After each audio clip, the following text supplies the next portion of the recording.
You are about to step into sacred ground, but also cursed. Imagine a place hidden among the silent hills of Europe, an ancient sanctuary shrouded in mist where the bells ring by themselves and the monks have sworn perpetual silence. There, birds do not sing, and prayers seem to crash against an invisible ceiling, as if God no longer listens. It was there, and only there, that Pope Leo XIV went, 4 times, in absolute secrecy. No Vatican cameras accompanied him. No cardinal knew the true reason. No explanation was given, only silence and fear. The first visit happened right after his coronation, a discreet trip outside any protocol. The papal jet landed at a decommissioned airbase in eastern France. At his side, only 3 people, a trusted Swiss guard, a blind nun, and a biblical scholar who disappeared 3 days later. The destination, the sanctuary of La Salette. Have you heard that name before? Maybe not. And that's part of the mystery. La Salette is a place marked by a Marian apparition in 1846, where 2 children claim to have seen a weeping woman with a golden crucifix on her chest and a voice speaking of the fall of priests and the final judgment. At the time, the message was suppressed by the church itself. One of the secrets revealed a time when Rome would become the harlot of the apocalypse and a false shepherd would rise to the throne of faith. So why did Leo XIV go there? And why did he return 3 more times? Always in silence, always at night, always alone. During the second visit, the sanctuary was closed to the public for electrical maintenance, but satellite images showed a convoy of black cars ascending the rural roads. The third visit in 2023 coincided with an unexplained power collapse that blacked out the entire Alpine region for exactly 3 hours. On the fourth and most recent visit, witnesses claimed the Pope remained kneeling in the main chapel for over 7 hours in front of the icon of the Weeping Virgin, without moving, without speaking, without eating. When he emerged, his eyes were red like embers, and a monk whispered, "He saw." He read, but saw what? Read what? The Vatican, as always, did not comment. It only reiterated that the Pope maintains a deep devotion to La Salette, but that devotion comes at a price. There are rumors that the Pope carries with him the full version of the original message, the one the Church censored, a handwritten letter sealed with red wax, containing words that could split the Christian world in 2. And you? Are you ready to know what's inside that secret? You feel that something is being hidden, not just from you, but from all of humanity. You wake up on a random night. The world outside sleeps, but inside you, there's a restlessness you can't name. As if your soul senses something invisible about to break the surface, a crack in the veil of the world. At that very hour, in a forgotten monastery between mountains and mists, an ancient bell tolls once, and then falls silent forever. This bell was not just any bell. It had been sealed in 1915 after a failed exorcism left 2 monks deaf and a third missing. Since then, its oxidized bronze remained a mere relic. No one dared to touch it. And yet, on the night of Pope Leo XIV's 4th visit to La Salette, it rang by itself. At exactly 3:33 a.m., in the Bible, the number 3 carries the weight of the Trinity, but in the occult, 3 times 3 marks a complete invocation. What was being summoned in that moment? Meanwhile, the Pope remained kneeling before the altar, eyes fixed on a very specific stained glass window, the Virgin with a sword through her heart. But there was something strange about that window. It didn't exist before the Pope's arrival. The local community claims that window had always been just solid stone. But the day before the visit, the monks discovered the stained glass perfectly set in place, as if it had been there all along. At the bottom of the image, Latin words read, "Exe tempus est, et stella cade de coelo." Behold, the time has come, and the star shall fall from the sky. That same phrase was found in a letter from 1846, written by Mélanie Calvat, one of the original visionaries of La Salette, who spent her final years in isolation, claiming that the men of the church had made a pact with pagan Rome and that a successor of Peter would become a traitor to the Lamb himself. That letter was secretly archived by the Congregation for the Doctrine of the Faith and its existence denied for decades. But now, something has changed. Sources close to the Vatican say that Leo XIV became obsessed with that letter, that in his office there's a hidden frame behind a black curtain with a phrase written in blood, in Old French, "L'agneau sera trahi par celui qui porte le sceau."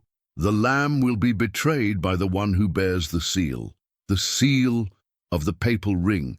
Could this be a reference to himself, or to another yet to come? A shadow hangs over the chair of Peter. It is no longer merely a spiritual concept. It is a physical presence, moving behind the stained glass, through the empty halls, within the eyes of those who no longer see the light. Can you feel it? The sanctuary of La Salette, with its dense atmosphere, its silenced prayers, and its monks who never smile, has become the place where the Pope faces something that even the cardinals dare not name. And what if the secret is not just about the past? What if it's about what is coming? You find yourself in a narrow, dark corridor with damp, cold stones. The only light comes from a flickering candle in your hand. The air is thick with the scent of mold and ancient incense. In the distance, a muffled sound of breathing, but you are alone, or you think you are. This is the underground of La Salette, the place where the monks buried forbidden texts, where icons considered too disturbing for the human eye were locked away. There, among stone sarcophagi and coverless books, there is a vault carved from black wood, with 3 locks and no visible key. Leo XIV spent nearly 2 hours before it, during his second visit. But how did he get in?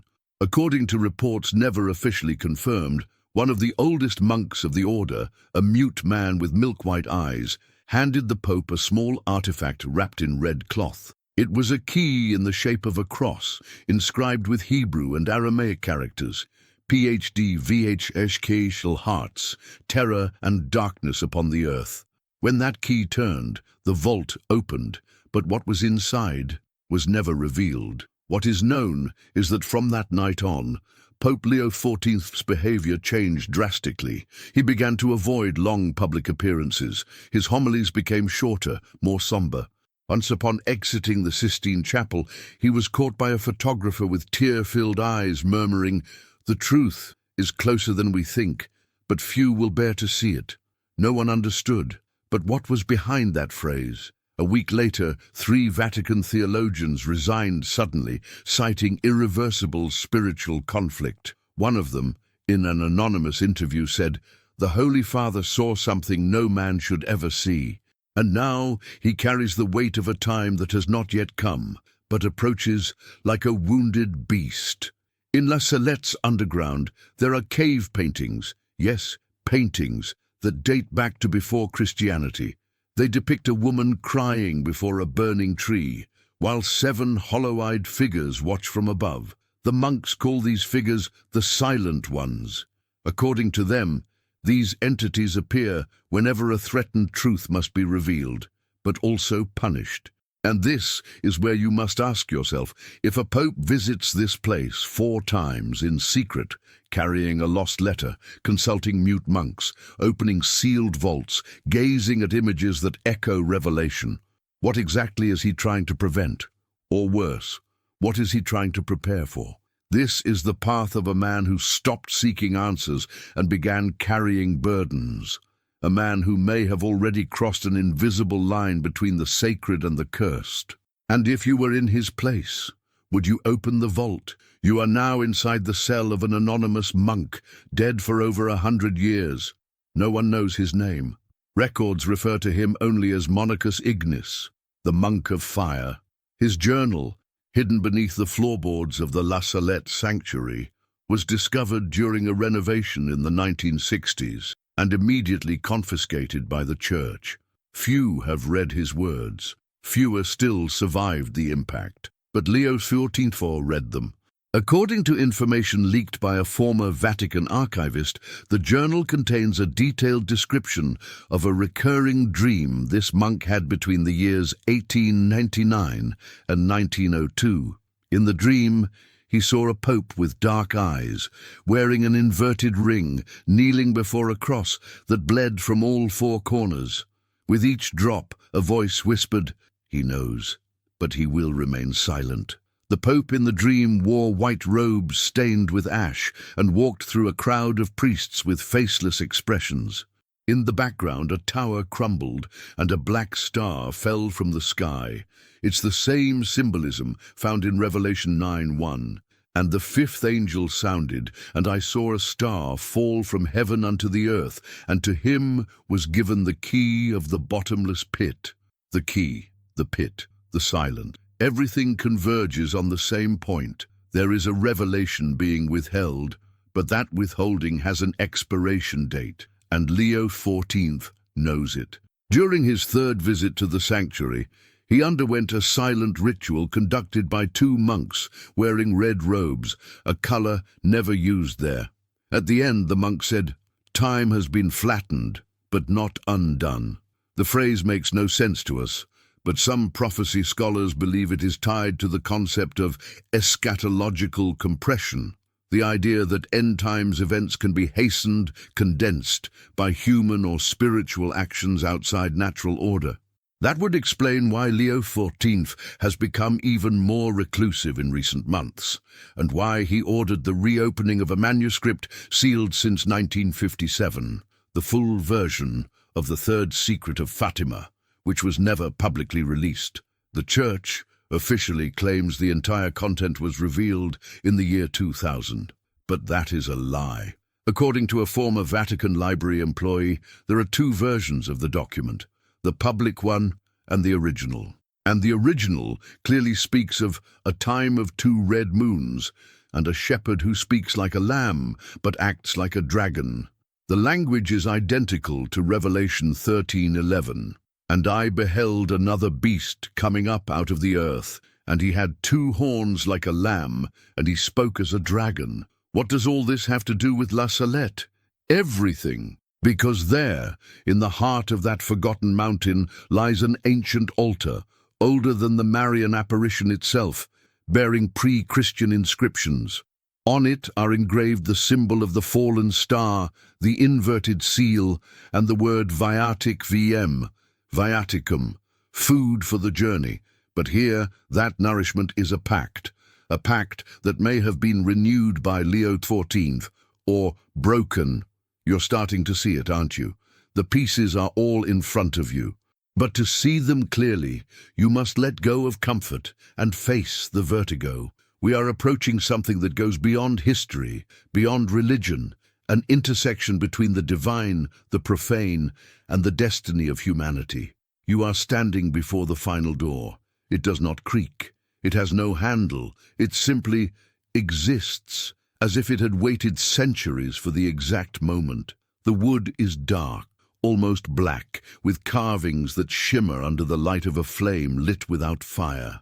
At the center of the door, the symbol, a lamb with 7 eyes and a scar shaped like a cross on its flank. This is the symbol Pope Leo XIV saw on the night of his fourth and final visit to La Salette. The monks did not accompany him. No Swiss guard was allowed inside, only him and the door. Some say that after crossing it, the Pope never came back the same. Some even claim he didn't come back himself. But before we open that door with you, we must briefly return to Melanie Calvar's forgotten prophecy, the one silenced for over a century, discredited, buried in footnotes, until it was rediscovered by a German theologian just months before he died in an unexplained accident. The excerpt reads, "At the end of times a successor of Peter shall be drawn to the mountain where the mother wept. He shall drink from the chalice of the secret, and his tongue shall be split between yes and no. He will carry the word, but no longer know if it is his or the other's." That phrase caused panic among the few who read it. The other, who could that be? In 2022, when Pope Leo XIV was confronted by a French journalist about his secret visits to the sanctuary, he replied only, "Some places are not visited, they are summoned." Summoned. Does that mean the Pope didn't go by choice? And if it's true that this sanctuary carries an ancient spiritual intelligence, older than Christianity, older even than Israel, then perhaps La Salette is more than a site of apparition. Perhaps it is a rupture point between dimensions, the door, the symbol, the pact. According to manuscripts found in the Vatican's secret archives, what they call the Collectio Tremenda, there are 7 places on earth where the veil between the visible and invisible is thinnest. La Salette is one of them, and all are connected by an astrological map based on Revelation 12. What Leo XIV discovered there may not be expressible in human words. But after his last visit, he is said to have told his confessor, "If I reveal what I saw, they will kill me. But if I remain silent, humanity will fall on its own." Can you feel the weight of that? Because this is no longer about doctrine or institutional religion. This is about a silent war, a tension between light and darkness now reaching its apex.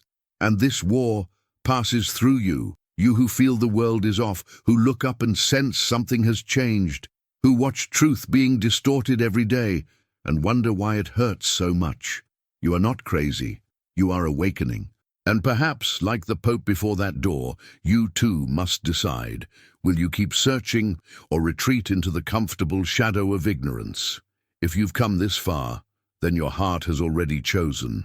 Now is the time to act. Like this video, comment what city you're watching from, and share it with someone who feels the same call, because the seal now lives in you, and the next door will be in your world. You step through the door. The air changes. It thickens, as if you were breathing ancient smoke. Your palms sweat. The stone floor beneath your feet trembles slightly, as if something beneath the earth were alive, pulsing, waiting. You have entered the womb of the mountain, as the monks call this underground chamber where even artificial light cannot last long. Candles extinguish themselves, lanterns fail, and the echo of your steps returns like breathing that is not your own. It was here that Leo XIV remained for 7 hours on his final visit, but he was not alone. According to the diary of a monk who guarded the sanctuary from outside that night, unexplained sounds echoed from the depths, like tongues being spoken in reverse. A strange chant, cut by pauses of absolute silence. Inside the chamber, there is a primordial altar. No cross, no image. Only a slab of stone covered in symbols that resemble Proto-Hebrew mixed with Babylonian characters. At the center of the altar, a fissure, and from that fissure, it said, a heat emanates that is not natural. Leo XIV knelt there. He left his papal ring on the stone, and, according to internal sources, he placed his right hand inside the fissure. Why? That part no one knows for sure, but what is known is that since that night, the Pope has only written with his left hand, even though he is right-handed. As if something inside him had changed, or as if something had been left behind in that fissure. Do you understand what's happening? This is not just a sanctuary, it is a seal prophesied in Isaiah 24:18-20. For the windows from on high are open, and the foundations of the earth do shake.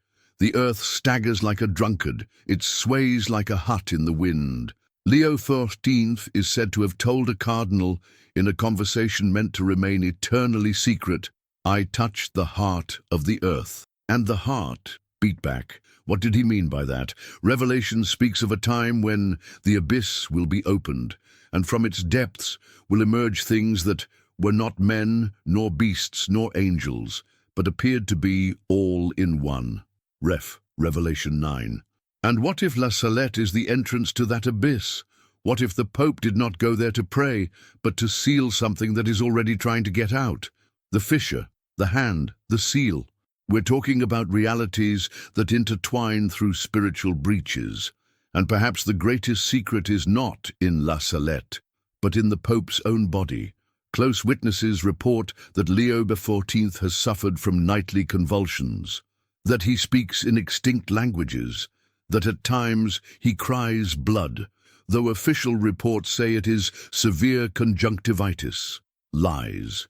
There is something in him that changes as time goes on, an invisible transformation but palpable, as if he were becoming a messenger of something that hasn't yet arrived. Can you feel it? The Pope is no longer just a man. He is a veil, a walking portal between what was faith and what will be revelation. And the only question left is, can you still look at him and see just a religious leader?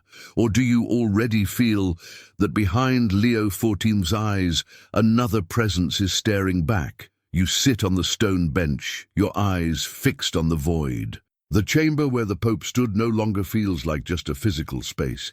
It feels like a memory, an echo, as if everything there is trapped in a cycle of revelation and silence, repeating through centuries, waiting only for a new witness. And you are beginning to see what they saw. There are documents in the Vatican that haven't been read by a human being in over 100 years, some written on lambskin, others in languages that not even modern artificial intelligence has managed to decipher. But one of them, a single manuscript, was sent to Pope Leo XIV 1 week before his first visit to La Salette. This document is known only as Fragmentum Lacrimarum, the fragment of tears. Its content is kept under 7 physical seals in the Tower of the Secret Archives. But a fragment was leaked by a specialist who disappeared under mysterious circumstances in 2020.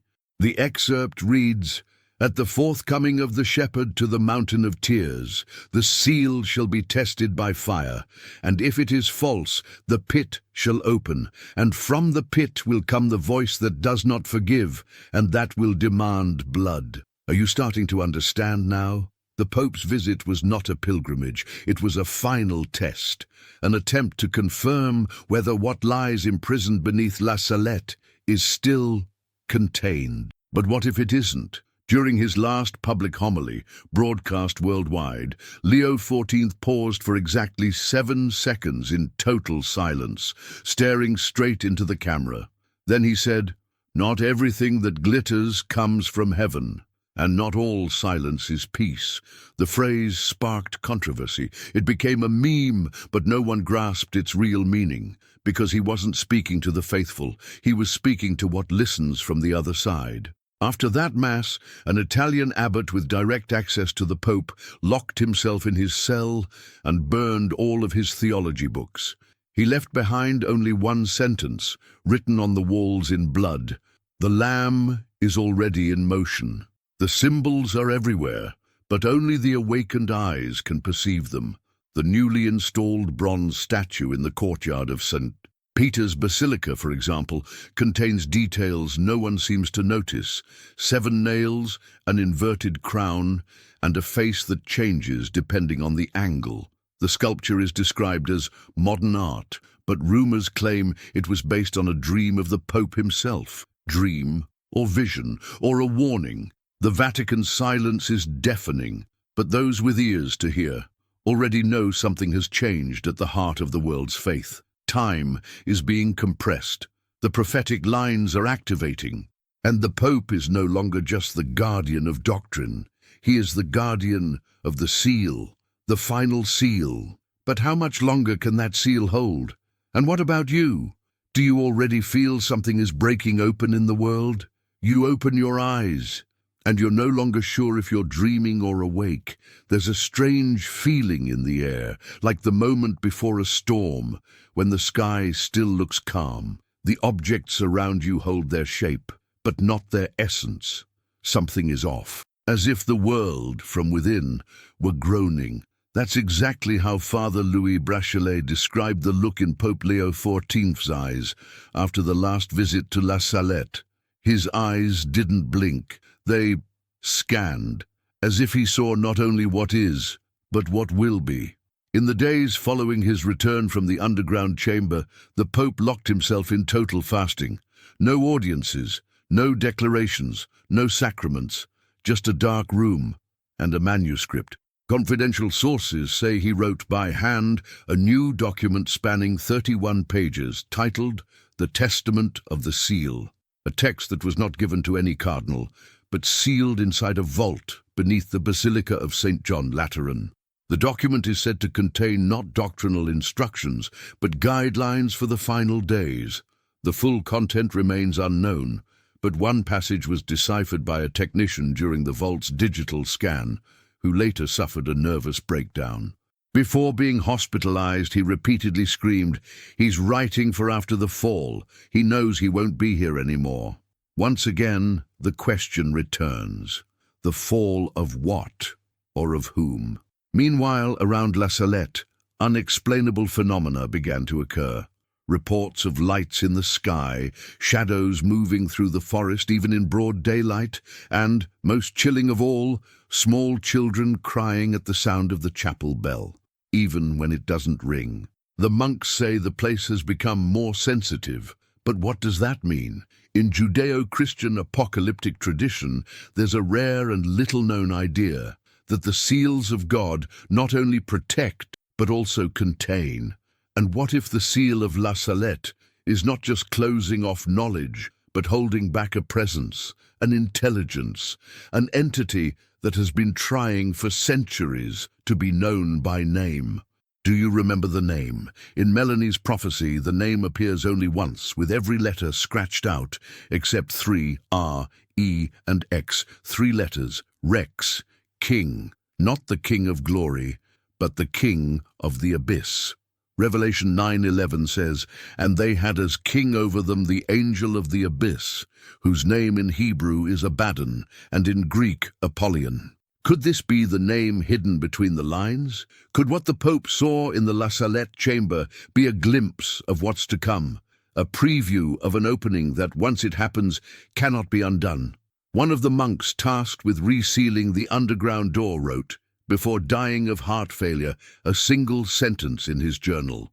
"We managed to close it, but not for long.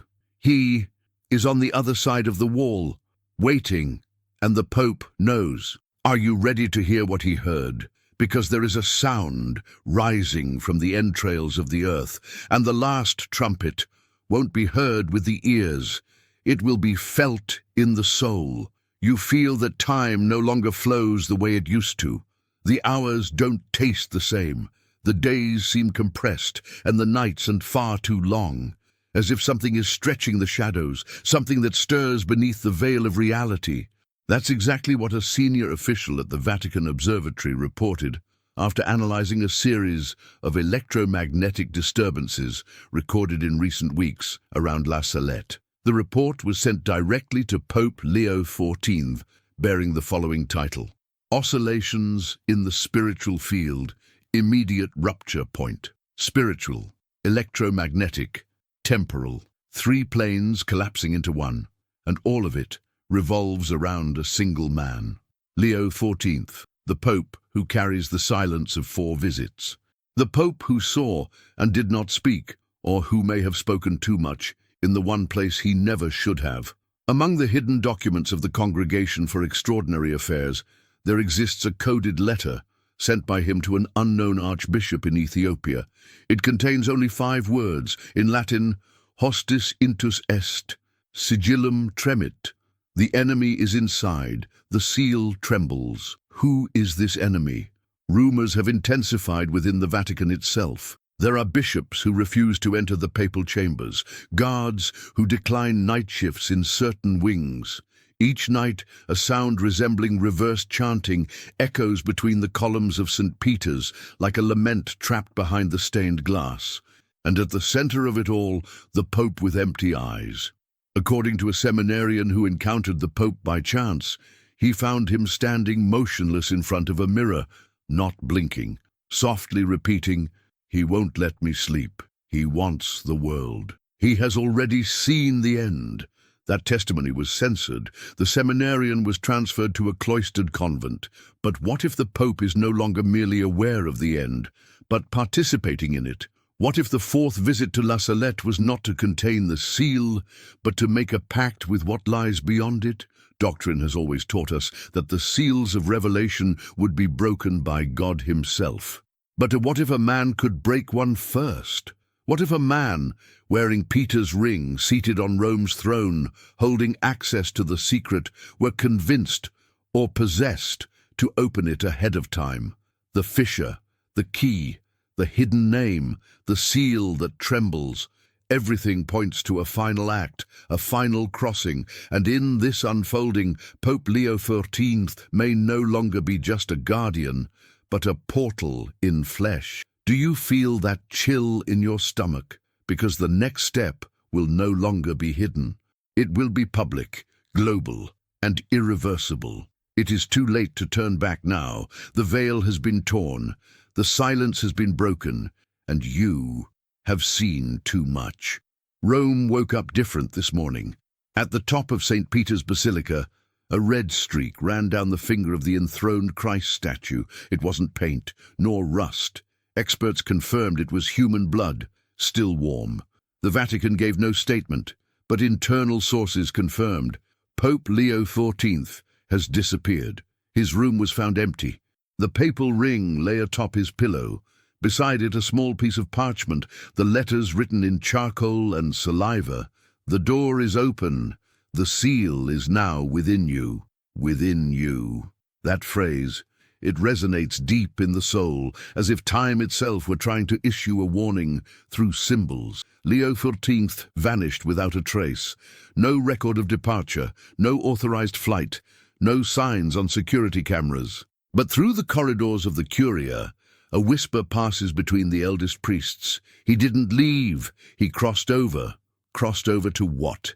In the most forgotten tradition of the early church, there exists a now extinct doctrine called Transitus Obscura, the dark passage. It stated that some men, upon reaching a certain level of prophetic knowledge, ceased to exist only in this plane, and became agents of what is to come, neither living nor dead, pre-revealed. And that was the true fear surrounding the sanctuary of La Salette. Not what the children said, but what they didn't say, what they experienced. The presence that cried wasn't only the mother, it was the warning. Leo XIV understood that. And now, so do you. The apparitions, the dreams, the falling star, the vibrating seal, the eyes that do not blink, the name hidden, the lamb bleeding again. The world is about to witness a new kind of leader, one who no longer needs to hide the secret because the secret is now his body, and perhaps he is already being prepared to return with another name, another face, another mission, a false shepherd, a messiah of shadows, a bringer of light, carrying darkness in his palm. You were warned, not with hate, not with fanaticism, but with truth, a truth that wounds, but also awakens. If you've come this far, you are no longer among the blind. Now you are a guardian too, with open eyes, an alert heart, a soul in battle like this video. Comment which city you're watching from, and share it with someone who feels the same call, because the seal now lives in you, and the next door will open in your world.